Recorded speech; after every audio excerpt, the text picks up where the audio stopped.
Hello guys, hello everyone, magandang araw. For today's video, samahan niyo po muna ako magbisita dito sa aking nanay na kahit na tanghaling tapat, dumiretso po ako dito sa bahay ng nanay ko guys para silipin lang kung ano yung kanyang pinagagawa dito. At ayan, abutan ko nga po pala na nagbabalat siya ng gabi na lulutuin para hindi ko alam guys kung saan niya yan dadalhin. Pero malamang sa mga anak niya lang yan ibibigay. Ganyan lang po yan siya, hindi po yan siya mapakali pagka walang ginagawa. Lalo pa ngayon, ang kanyang alaga na si Angel ay nasa school at siya habang nag-aantay at nagbabantay rin ng kanyang munting tindahan, ayan po, nagbabalat siya ng gabi na para uulamin ng kanyang anak. It's either lang yan guys kung sino yung swertehin na pagbibigyan niya. At yan nga po pala, kung magtatanong kayo kung sino yung nasa tabi niya, yan po yung aking pinsan na alam nyo na, basta laging paborito yung pag-iinom, ganyan yung nagiging resulta. Pero yan siya guys, bata pa yan siya.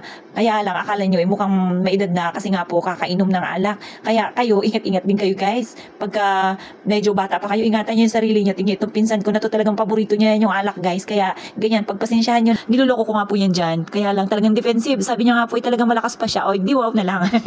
Ito po yung aking nanay guys, nagkukwento siya. Dahil yung alaga niya kanina ay umalis na hindi nagpaalam sa kanya. I mean, yun po ay si Angel. Dahil papasok nga po sa school na dapat po yung nanay ko yung mag-asikaso. Pero, nung umalis po kasi ito yung bata, siguro excited nang pumasok sa school, ayun sumabay sa kapatid ko na lumabas dahil nga po yung isa kong pamangkin ay sinundo at siya ay sumabay na rin sa pagpasok. Pero, dapat po ang pasok niya is mga 12 o'clock pa, ganon. Pero siguro mga bandang 10 a.m. yung nanay ko ay nandun pa sa kabilang bahay na nagpapakain ng baboy. Kaya pagbalik niya, wala na si Angel guys, umalis na pala. Kaya medyo mainit ang ulo niya ng nanay ko. Kaya ganyan lang yan siya.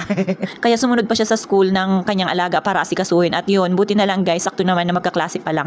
At ayan nga po, pumasok nga rin po ako kanina guys. And after po ng office, idumaan po ako dito sa Drugman para bumili ng pasalubong kay Yayam. Dahil nga po, naubusan na rin siya ng kanyang mga pagkain, ng kanyang mga stock doon. At dumaan na rin po ako dito dahil nga po, wala namang ibang mabibilihan ng mga groceries hindi dito lang sa Drugman na kahit na masikip dahil nga po hapon na ito talagang uwian na yung mga tao na nasa office, na yung mga galing sa school, yung mga nanay, talagang ganyan, kita nyo diba, maraming tao dito sa loob ng Drugman guys. Kaya nagtiyaga ako sa aking pagpipila para lang makabili ng pasalubong dito kay Yaya. Dahil nga po, alam nyo naman na maaga pa tayong pumapasok at kailangan meron silang makain at mamerienda ito yung ating little boy. At pagdating ko nga po kanina dito sa bahay, dumating na nga po pala yung ating parcel. At alam nyo bang hindi ako basta-basta nag-order ng parcel ngayon na hindi ko napapakinabangan, o I mean, hindi importante sa atin. At yan po ay para sa ating pang business. Kaya kailangan ko po talaga yan. Minsan po kasi nauubusan ako ng mga bottles na paglalagyan para sa ating mga dishwashing liquid, Downy. Kaya in-order ko na rin po siya sa TikTok. At habang ino-open nga po ni nanay, itong si Yayam inakikipag-agawan din. At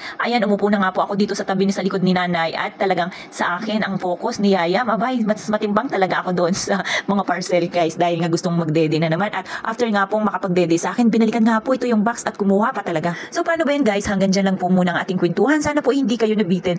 Kita-kits ulit sa susunod na video. Bye-bye po!